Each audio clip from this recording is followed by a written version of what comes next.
이 시간 은혜 받은 하나님 말씀은 시편 119편 65절에서 72절까지 말씀입니다.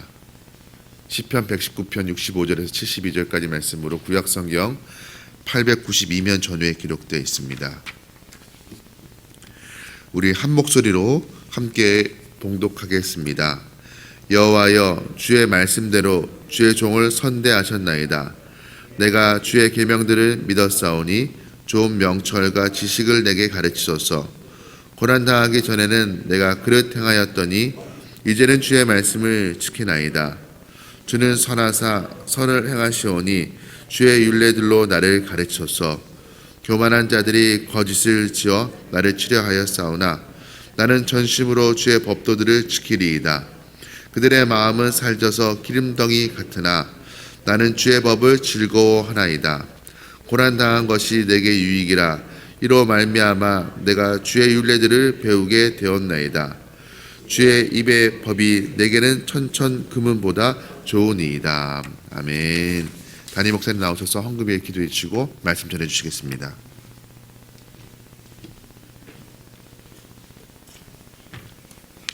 아버지 하나님 감사합니다. 지난밤도 편히쉬고 단잠적에 도와주시고 또 이 새벽을 깨우며 3월의 월사 기도회로 모이게 하시니 감사합니다. 오늘도 귀한 주의 백성들 주의 전에 나올 때 귀한 예물 들고 나왔사오니 예물 기억해 주시고 은혜와 복으로 채워주시고 특별히 주님께 드리는 모든 기도의 제목들이 주 안에서 아름답게 응답되게 하여 주시옵소서. 시종을 주님께 위탁드리옵고 예수님의 이름으로 기도합니다. 아멘. 할렐루야. 우리 아버지 하나님은 사랑이십니다. 그 하나님은 여러분과 저를 사랑하십니다. 또한 그 하나님은 여러분과 저를 위한 놀라운 계획을 갖고 계십니다.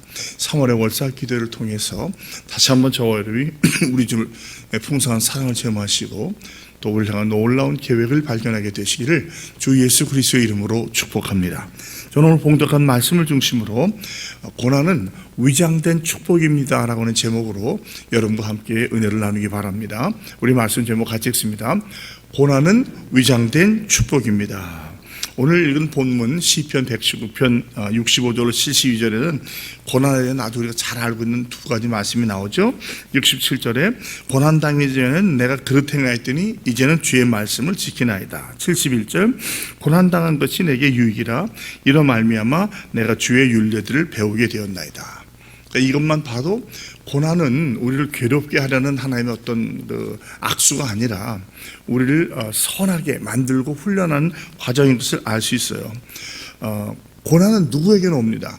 고난에 대해서만큼은 예외자가 없는 것 같아요. 그런데 이 고난을 잘 이기는 방법은 고난 당할 때가 아니라 고난이 없을 때, 평탄할 때 우리가 어떠한 준비를 하고 어떠한 이해를 갖느냐가 중요합니다. 그래서 평소에 준비를 잘 해놓으면 고난이 와도 준비된 대로 배운 대로 싸우며 이겨나갈 수 있어요. 그래서 고난에 대해서는 우리가 잘 준비하고 대비하는 것이 중요하다고 했습니다. 그렇지 못하면 고난을 당하면 원망과 저주와 짜증과 불평과 불만 받고서 왜 내 팔자가 이러냐, 왜 나만 그래야 되냐, 왜 나만 이런 일 겪어야 돼, 이런 말을 하게 되는 거예요. 근데 그런 말은 전혀 도움이 되지 않아요. 오히려 내 신앙을 성장시키지 못하고 퇴보시킬 수밖에 없습니다. 그러니까 평상시에 내가 고난에 대해서 어떠한 자세를 갖고 있느냐. 일반적으로 사람들은 두 가지 자세를 가져요. 고난에 대해서 하나님을 원망하고 하나님께 책임져요. 내가 그런 게 아니야. 하늘이 그러는 거야. 이것도 잘하는 것이 아니죠. 두 번째는 현실 도피, 그냥 숨어버리거나 어디 가서 안 나와버리는 거예요. 그것도 하나님께서 원하시는 방법이 아니에요. 하나님은 오히려 이것을 통해서 더욱더 주께로 가까이 나아가기를 원하십니다. 여러분 힘들고 어려울 때 더욱더 말씀 보고 기도하고 찬양하며 예배하며 주님께 나아가시기를 주님의 이름으로 부탁드립니다. 고난은 어떤 것이냐? 고난은 참 신비한 거예요. 성경에 보면 고난에 대해서 여러 가지 말이 있어요. 일관적으로 한 가지만 가르쳐주면 이해하기가 쉬운데 어떤 때는 또 조상이 잘못했다고 그러는 것 같기도 하고, 어떤 때는 부모의 죄가 너희한테 전가되지 않는다고 하기도 하고, 어떤 때는 내 잘못이 아니라 주위의 잘못 때문에 오는 것 같기도 하고, 어떤 때는 마귀 사단이 역사하는 것 같기도 하고, 어떤 때는 내 죄 때문에 갖는 것 같기도 해서 많은 혼돈이 오게 됩니다. 주로 우리에게 괴로운 것이 뭡니까? 왜 의인이 고난을 받아야 되느냐? 왜 내가 죄를 짓도 않았는데 왜 내가 그걸 당해야 되느냐 하는 그게 문제가 아니겠어요? 나도 문제지만 주위에 있는 사람에게도. 그래서 예레미야가 주님께 말씀하잖아요. 어떻게 해서 악인들은 형통하고 배신자들도 잘 됩니까? 왜 의인이 고난을 당합니까? 선지자가 갖고 있는 안타까운 질문이었죠. 시편에서 많은 주제가 그거죠. 왜 주님, 왜 악인이 잘 됩니까? 왜 선한 사람이 어려움을 당해야 됩니까? 자, 그렇다면 하나님이 우리를 사랑하신 줄을 믿으시죠? 아멘. 그 사랑한 사람이 고난을 허락하신 것도 믿으십니까? 그러면 이유가 있겠어요, 없겠어요? 이유가 있을 거 아니에요. 심심풀이 땅콩으로 주는 건 아니잖아요. 하나님이 아주 그냥 우리를 괴롭히게 하려고 어렵게 하려고 주시는 것도 아니잖아요. 분명히 이유가 있는 것이죠. 요것만 깨닫게 되면 어떤 고난과 시련과 연단이 와도 이길 수 있어요. 한 눈먼 사람이 주님께서 제자들이 들어가서 눈먼 사람을 봤을 때 제자들이 물어보잖아요. 주님, 저게 저 사람 죄입니까? 그 부모의 죄입니까? 근데 주님이 뭐라고 말씀하셔요? 이 사람이 죄를 지은 것도 아니고 그의 부모가 죄를 지은 것도 아니다. 하나님께서 하신 일을 그에게 드러내기 위함이다. 여러분 이 말씀 꼭 기억하시기 바랍니다. 무조건 내 잘못이야. 무조건 그 사람 탓이야가 아니라 하나님을 찾는 게 중요한 거예요. 이 고난을 통해서 주님께서는 나에게 무엇을 가르쳐 주시려고 하는가, 주님의 성품은 어떤 것인지를 깨달아가는 것이 중요합니다. 이 세상에는 선천적인 장애도 있고 후천적인 장애도 있고 심지어는 생명을 잃어보는 경우도 있어요. 중요한 것은 그런 것을 통해서 당신의 성품을 드러내고 우리가 주님을 닮아가기를 원하는 것이 하나님의 뜻이라는 것이죠. 고난과 고통을 마귀 사단이 줄 수도 있고 또 나의 잘못으로 올 수 있고 환경 때문에도 올 수도 있는 거예요. 그래서 제가 종종 드리는 말씀이 뭐냐면, 내가 어떤 고난과 고통과 시련과 연단을 당할 때에 만약에 이것이 나의 잘못이라는 것이라면 어떻게 하면 된다고 그랬죠? 회개하면 돼요. 회개하게. 진심으로 전심으로 회개하는 거예요. 주님, 제가 잘못했습니다. 저를 용서해 주십시오. 우리가 전심으로 회개하면 용서를 받을 수 있을까요? 없을까요? 우리 주님은 분명히 용서해 주셔요. 이 세상에서 회개하지 않음으로 용서를 못 받는 거지 회개하고 용서받지 못할 자가 없다죠. 살인자도 간음자도 어떤 사기를 친 자도 전심으로 나와서 회개하게 되면 하나님께서 용서해 주신 줄로 믿으시기 바랍니다. 그 다음에 마귀 사단이 공격할 때가 있어요. 세상이 공격할 때가 있어요. 사람이 나를 괴롭게 할 때가 있어요. 그럴 때는 어떻게 되는 것이죠? 하나님께 간구하는 거예요. 도와달라고 그러는 것이죠. 주님, 이럴 때는 어떻게 됩니까? 특별히 마귀 사단한테는 싸워 이기는 거예요. 끝까지 싸워 이기는 거예요. 예수의 이름으로 보혈의 공로로 싸워 이기시면 승리하게 될 줄로 믿습니다. 그 다음에 정말 아무리 내가 하나님과 사람 앞에 봐도 내 잘못도 아닌 것 같고 누가 나를 괴롭히지도 않은 것 같은데 어려움을 당할 때가 있어요. 주로 억울할 때죠. 그럴 때는 하나님이 저를 연단하시는 과정이에요. 그럴 때는 끝까지 참고 인내하는 거예요. 입 딱 다물고 말하지 말고 불평하지 말고 하나님께 기도하고 나아가면 하나님의 때가 되면 우리를 성장과 성취의 과정으로 옮겨주실 줄로 믿습니다. 사실은 이게 물론 굉장히 단순한 거지만 거의 모든 게 이 세 가지 경우나 복합적인 경우로 오는 거예요. 그래서 중요한 것은 내가 어려움을 당할 때 무엇 때문에 어려움을 당하고 있는가, 그걸 파악하는 게 중요해요. 그 다음에는 거기에 맞춰서 기도하며 찬양하며 나아가면 될 줄로 믿습니다. 우리 인간의 문제는 고난과 고통을 해결하고 하는 과정이에요. 힌두교에서는 인과홍보, 네가 잘못했으니까 고난 받는 거야. 당연히 받아야 돼. 그리고 열심히 살아서 다음 생에 가서는 좀 더 나은 단계로 올라가면 되라고 말해요. 또 불교에서는 열반을 말합니다. 여러분 열반이 뭔지 아십니까? 열반은 촛불이 탁 꺼지는 게 열반이에요. 많은 사람이 열반을 가고 싶다고 그러는데 열반은 어떻게 보면 사멸이 없어지는 거예요. 과연 우리가 없어진다고 다 될까요? 없어지는 게 우리의 바람일까요? 그렇지 않잖아요. 그래서 자꾸 덕을 쌓아라, 무슨 뭐 물고기도 방생하고 뭐 선을 하면은 결국에는 이 고통을 윤회를 지나서 어느 순간에 탁 사라지게 된다. 열반에 들어간다고 그래요. 글쎄요, 저는 뭐 대학생까지 예수님 1학년까지 예수님을 알지 못하고 불교를 믿었지만 이걸 제가 좀 더 이해했었다면 저는 불교 안 믿었을 것 같아요. 아니 없어지는 게 인생의 목적이라면 그게 과연 우리한테 도움이 될까요? 그렇지 않잖아요. 또 이슬람, 힌두교, 이슬람교는 뭐냐면 숙명론이에요. 무조건 인시알라, 다 알라의 뜻이야. 되도 안 돼도 알라의 뜻이니까 죽으면 죽는 대로 살면 사는 대로 그냥 그대로 살아. 이것도 우리 신앙인의 모습은 아닙니다. 또 쾌락주의자들은 자꾸 잊자고 술도 담배로 마약으로 이성으로 빠지는데 여러분 그렇다고 잊혀지나요? 그렇게 깰 때는 더 고통이 심한 거예요. 그럼 성경은 뭐라고 말하는가? 성경은 고난보다는 고난을 통해 역사하시는 주님을 바라보라는 거예요.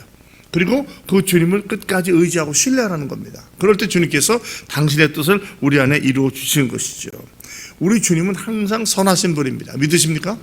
마귀는 항상 악합니다. 우리 사람은 선할 때도 있고 악할 때도 있어요. 항상 선하신 주님이 우리에게 고난을 허락하신다면 내가 미워서가 아니잖아요. 무엇인가 나를 가르쳐 주시고 깨닫게 해주기 위해서 우리에게 이런 것을 허락해 주는 거예요. 경제적인 어려움을 통해서, 진로의 어려움을 통해서, 건강의 문제를 통해서, 자녀의 문제, 관계를 통해서 무엇인가 깨닫게 해주려 하는 주님의 뜻이 있는 것이죠. 모든 것이 인과응보는 아니에요. 모든 것이 사풀기정, 잘못하면 당연히 벌받는다. 그건 인간적인 생각이고 그것을 뛰어넘는 초월하는 이해하지 못하는 고난의 부분이 있어요. 그러므로 이것은 하나님께로 가져가시고 기도해야 돼요. 사람에게 말한다고 풀리는 것이 아니에요. 먼저 주님께 가지고 와서 주님과 상의하고 주님께 매어 다닐 때 물론 신앙의 선배나 좋은 자들이 도와줄 때가 있지만 그거보다 앞서는 것이 하나님께 나아가는 거예요. 그러므로 기도하는 사람은요 이 문제를 푸는 방법을 자연적으로 배우게 되어 있어요. 하나님께 위탁하고 기도할 때 주께서 도와주십니다. 고난당할 때, 아니 우리가 인생을 살아갈 때 가장 중요한 게 뭐냐면 겸손이에요. 겸손. 다 안다, 나는 이해할 수 있어, 그게 아니라 항상 겸손하게 주의 도우심을 구하는 거예요. 남의 문제도요 우리가 어떻게 다 알겠어요. 부부간에도 100% 다 이해합니까? 아니에요. 남들보다 더 많이 이해하는 것이지 100% 이해라는 말은 거의 불가능한 겁니다. 그러므로 너 그러고 내가 다 알아, 나도 겪어봤어, 이것도 상대방에 상처를 줄 수 있는 말이에요. 어느 정도까지 이해하시는 것이죠. 겸손한 마음으로 오히려 기도해주고 위로해주고 함께 웃어주고 울어주는 거예요. 그래서 우리가 이런 일을 당할 때 할 수 있는 게 로마서 12장 15절인데 함께 저를 따르세요.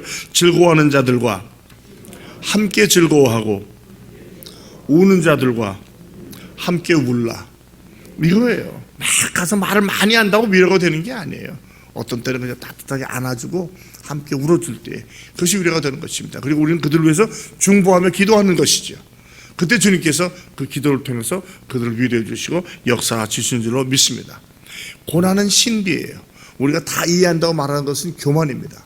그러나 적어도 말씀을 따라서 우리가 하나님께 나가는 것이죠. 그러면 왜 하나님께서 우리에게 왜 고난을 허락하실까? 왜 선하신 하나님, 전지전능하신 분 아니에요? 다 알고 다 아시는 분이 왜 고난을 허락하실까? 반대로 생각해 보시면 다 알고도 허락하는 데는 이유가 있는 것이죠. 내가 실수했네. 얘를 내가 왜 이렇게 다치게 했지? 그런 분이 아니라는 거예요. 분명히 우리가 고난을 당할 때는 하나님의 계획과 섭리 가운데 그런 일이 일어나는 거예요. 고통, 질병, 재해, 비극, 우연이 아니에요. 그러므로 우리가 고난을 당할 때는 선하신 하나님, 전능하신 하나님을 끝까지 신뢰하는 거예요. 의심하거나 하나님이라면 왜 그래 이렇게 하는 것이 아니라 주님, 저 주님 사랑합니다. 주님 의지합니다. 내가 이해가 되지 않을 때도 눈에 보이지 않아도 잡히지 않아도 느껴지지 않아도 주님만 붙들겠습니다 라고 나아가면 반드시 우리가 고난의 목적을 깨닫게 되고 그러지 못할지라도 우리가 이해하며 주님의 뜻으로 살아가는 거예요. 고난을 허락하는 목적이 두 가지입니다. 먼저 우리로 깨닫게 해주시는 거예요. 하나님은 하나님과 나는 나라는 거예요. 내가 완전한 존재가 아니고 모든 것을 알거나 모든 것을 할 수 있는 존재가 아닌 제한된 존재의 것을 깨닫게 해주는 것이죠. 여러분 우리가 자꾸 착각을 하는데 모든 것을 우리의 방법으로 할 수 있다고 생각을 해요. 그렇지 않다는 것이죠. 우리는 제한된 존재예요. 그러니까 우리 인간의 영적인 교만이죠. 이걸 깨닫게 해주기 위해서 종종 고난을 허락하셔요. 아까 67절에 말씀드렸지만 고난당하기 전에는 내가 그릇 행하였더니 이제는 주의 말씀을 지키나이다. 고난을 지나고 나니까 아하, 하나님만이 의지할 분이구나 라고 의지하게 되는 것이죠. 71절 고난당한 것이 내게 유익이라 이로 말미암아 내가 주의 윤례들을 배우게 되었나이다. 모를 때는 함부로 행했어요. 말하고 행동했어요. 그러나 고난을 통해서 나는 이렇게 제한된 존재이고 하나님의 택한 백성으로서 알게 되면 겸손하게 되는 것이죠. 그래서 우리가 고난을 통해서 주께 돌아오고 회개하고 깨어 일어나는 거죠. 이게 고난의 뜻이에요. 파스칼이라는 분이 이렇게 말을 했어요. 주님께서 나로 주의 일을 하라고 건강을 주셨는데 건강을 다 써버리고 나니까 주를 깨닫기 위해서 병을 주셨습니다. 건강할 때 섬기는 게 제일 좋은데 많은 교회 깨닫지 못해요. 병 생기고 어려운 일 생기고 고난당할 때 그제 가서 깨닫고 다시 돌아오는 거예요. 다시 돌아오는 것마다 얼마나 감사해요. 어떤 사람은 영원히 깨닫지 못하고 그냥 죽어버리거나 병으로 끝나버리잖아요. 그러니까 종종 주님께서 우리를 불러 돌아오고 깨닫게 하기 위해서 고난을 허락해 주십니다. 그러므로 고난당할 때 남을 원망하기 전에 혹시 내가 하나님 앞에 회개할 것은 없는가 여쭤보시고 주님 앞에 바로 돌아오시는 저와 여러분이 되길 바랍니다. C.S. 루이스는 이렇게 말했어요. 우리가 평상시에 주님은 조용히 말씀하시지만 우리가 주의 말씀을 듣지 않을 때는 그 고난은 하나님의 확성기라는 거예요. 말씀을 듣고 깨닫는 거죠. 우리 여러분, 우리 어린아이들이 물로 뛰어가나 불로 뛰어가면 아이고 얘야 거기 가면 안 돼, 돌아와야 돼, 이런 보도 있죠. 야 빨리 돌아와야 돼, 뜨거워서 안 돼, 이렇게 얘기잖아요. 바로 고난이 그런 거라는 거예요. 너무 우리가 우리 길로 가니까 주님이 정신 차려, 얘 그렇게 하면 안 되는 거야 라고 하는 질병도 사고도 어려움도 해고도 관계의 단절도 주시는 거라는 거죠. 그게 고난당할 때는 다른 거 할 거 없어요. 기도하는 게 기도. 주님, 제가 여기서 배워야 할 것이 무엇입니까? 왜 저에게 이런 걸 허락해 주십니까? 여쭤보고 깨달아 가시는 저와 여러분이 되기를 주님의 이름으로 축복합니다. 고난은 확성기예요. 고난은 위장된 축복이에요. 그러므로 고난당할 때 뭐 대성통곡하고 내 팔자가 왜 이럴 것이 아니라 찬송하고 기도하고 말씀 보고 예배하시는 저와 여러분이 되기를 주님의 이름으로 부탁드립니다. 두 번째, 왜 고난당하게 하는가? 주님을 닮아가게 하기 위해서요. 우리 제자의 삶의 진정한 목적은 주님을 닮아가는 것입니다. 믿습니까? 그런데 우리가 훈련을 통하지 않고는요 주님을 닮아갈 수가 없어요. 뭐 군대도 마찬가지고 회사도 마찬가지고 훈련 받아야 원하는 목적을 원하는 사람이 될 수 있는 것처럼 그리스도의 제자가 되려고 하면 훈련을 받아야 되는데 가장 확실한 훈련 중에 하나가 고난이에요. 고난 통해서 주님을 알아가게 되는 것이죠. 여러분, 하나님은 우리가 행복하게 살길 원하십니다. 믿습니까? 그런데 우리의 행복보다 주님께서 더 원하시는 게 있어요. 그게 뭐냐면 주님을 닮아가는 거예요. 왜냐하면 주님의 성품을 닮아가야 행복하게 살 수 있기 때문입니다. 가만히 생각해 보세요. 여러분, 주님을 닮지 않은 사람이 행복하게 살 수 있습니까? 행복하게 사는 것처럼 결국은 멸망인 거예요. 그러나 주님을 닮아가서 애써서 몸부림치면 이 세상 것은 다 못 누릴지 모르지만 결국에는 주님을 닮아가고 천국 가는 거예요. 그래서 주님께서는 우리가 행복하게 살기 위해서 고난을 통해서 깨닫게 해주시고 연단하시는 거예요. 그러니까 고난은 위장된 축복이라고 말할 수 있는 겁니다. 아멘. 고난은 위장된 축복이에요. 우리를 더 나아지게 하는 거예요. 아니 목사님 그러면 그냥 다 떠나서 나 혼자 살죠. 아니요.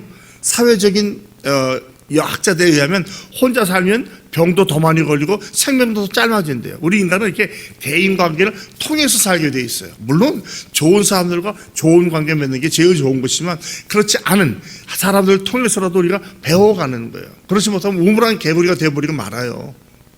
주님은 우리가 넓은 대학에 가서 큰일을 하기를 바라는데 어떤 사람은 그냥 여기가 좋사오니 이것만 좋아요. 우리 가정만, 나만, 우리 집만, 우리 교회만. 아니요, 그렇지 않아요.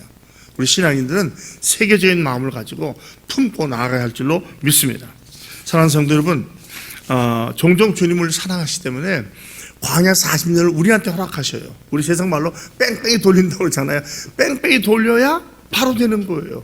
그들이 광야 40년을 겪지 않았으면요 약속의 땅에 가서 그렇게 못합니다. 그나마 그런 경험을 했으니까 약속의 땅에 가서 그렇게 살아남은 것이죠. 마찬가지예요. 우리가 우리 삶을 돌이켜보면 저도 보면 그나마 이것 때문에 제가 오늘 여기까지 온 것이지 그거라도 없었다면 아이고 제가 어떻게 됐을까 어떤 때는 생각하면 끔찍합니다. 종종 내가 구하는 것을 주지 않고 엉뚱한 것을 줄 때가 있어요. 왜냐하면 나한테 좋은 게 아니라 하나님이 보실 때 좋은 걸 주시는 거예요. 내 생각엔 요거 가지면 좋을 것 같아요. 안 주셔요. 다른 걸 주셔요. 왜? 이게 정말로 나에게 필요한 것이기 때문에 주신다는 거예요. 그러니까 하나님의 전능하심, 전지하심, 능력과 사랑을 믿는다면 어떤 것이 올지라도 우리가 믿음으로 이겨나갈 수 있습니다. 수고하고 무거운 짐지자 다 내게로 오라. 내가 너를 쉬게 하라. 그죠? 나의 명예가 가벼우니 너는 내 명예를 메고 배우는 거예요. 그럼 내가 너에게 안식을 준다는 거예요. 그러니까 안식을 얻으려면 주님께 와서 주님의 멍에를 배워야 돼. 멍에 지는 게 쉽진 않죠. 그러나 멍에는 고통도 있지만 훈련하는 과정이 있는 거예요. 이 훈련의 과정이 지나야 그러면 너희가 쉼을 얻겠다는 것이죠. 성경은 무조건 너 행복할 거야, 무조건 잘 돼, 나만 믿어봐, 모든 게 잘 될 거야, 그렇게 말씀하지 않으셔요. 고난과 시련과 연단의 과정을 통해서 주님을 닮아가게 되고 어떤 사정에 처할지도 알게 되면서 힘을 얻게 되는 것이죠. 여러분, 고난당할 때 원망하고 짜증내지 마십시오. 야생마 얼마나 힘이 좋아요? 야생마는 그러나 사람에게는 전혀 쓸데가 없어요. 야생마 훈련받고 조련되어서 그 힘을 주인의 원하는 대로 쓸 수 있어야 쓸모가 있는 말이지, 황해에 뛰어는 야생마가 보기는 좋지만 무슨 소용이 있겠어요? 우리가 야생마 같이 뛰어다니면 하나님께는 아무 소용도 없는 거예요. 그런 사람이 종종 있죠. 냅둬, 나 혼자로 살게요. 아니요. 하나님께 쓰임받고 사랑받으면 그것을 주님께로 드리고 주님이 조련하는 대로 훈련하는 대로 따라가는 거예요. 그럴 때 쓰임받는 주님의 백성이 될 줄로 믿습니다. 말씀 맺겠습니다. 인도에 있는 어느 대장장이한테 선교사가 물어봤어요. 그냥 그 사람 불에 그냥 돌을 금 같은 걸 연달아서 순금을 만드는데 순금을 잘 만들더라는 거예요. 그래서 아니 당신은 어떻게 해서 이게 순금인지 압니까? 순금을 압니까? 했더니 이걸 녹여가지고 계속 때리다 보면 어느 순간에 금의 표면에 자기 얼굴이 보인대요. 그러면 이 불순물이 다 빠졌구나 안다는 것이죠. 마찬가지예요. 주님도 우리를 정금같이 만들기 위해서 계속 풀로 연단하셔요. 그래서 어느 순간에 우리의 모습에서 주님의 형상이 나타날 때 됐다라고 하시는 거죠. 물론 저는 그래요. 주님 나라 갈 때까지 완전히 될 거라고 생각하지 않습니다. 그러나 어느 정도 계속해서 이 재련과 연달을 통해서 주님을 닮아가는 방법은 뭐냐면 우리의 모습에서 주님의 형상이 나타나는 거예요. 주님 닮은 성품, 대화, 일을 치러낸 방법을 보면 주님께서 이제는 되었다라고 하지 않을까라고 생각을 합니다. 그러므로 때때로 질병이나 고난이나 고통이나 문제가 줄 때 이것 내가 훈련받는 기회구나, 내가 정금같이 되어가는 과정이구나 라고 생각하시고 믿음으로 승리해 나가시 바랍니다. 우리가 실수하고 죄를 범하고 고통을 당할지라도 이것이 나의 훈련의 과정이고 연단의 과정이라고 한다면 이것은 내게 해가 아니라 유익을 주는 것이고 바로 이 고난이 위장된 축복인 것을 알 수 있습니다. 저를 한번 따라해 주십시오. 고난은 위장된 축복이다. 기도하겠습니다. 하나님 아버지, 때때로 우리가 고난당할 때에 억울하다고 외치기도 하고 고통을 토하기도 하고 남들에게도 원망도 하지만 주님, 돌이켜보면 나를 사랑하시고 모든 것을 아시는 주님께서 고난을 허락하실 때는 분명한 이유가 있음을 믿습니다. 그것은 바로 우리가 깨닫고 주님을 닮아가기 위해서 허락해 주신 것을 알게 하시고 이 3월 한 달 동안 특별히 사순절을 통해서 주님의 고난을 묵상하는 가운데 우리도 그 고난에 동참하게 하시고 더 성화되고 더 정화되고 정결케 되는 기회로 삼는 우리 모두가 되게 하여 주시옵소서. 예수님의 이름으로 축복하며 기도합니다. 아멘.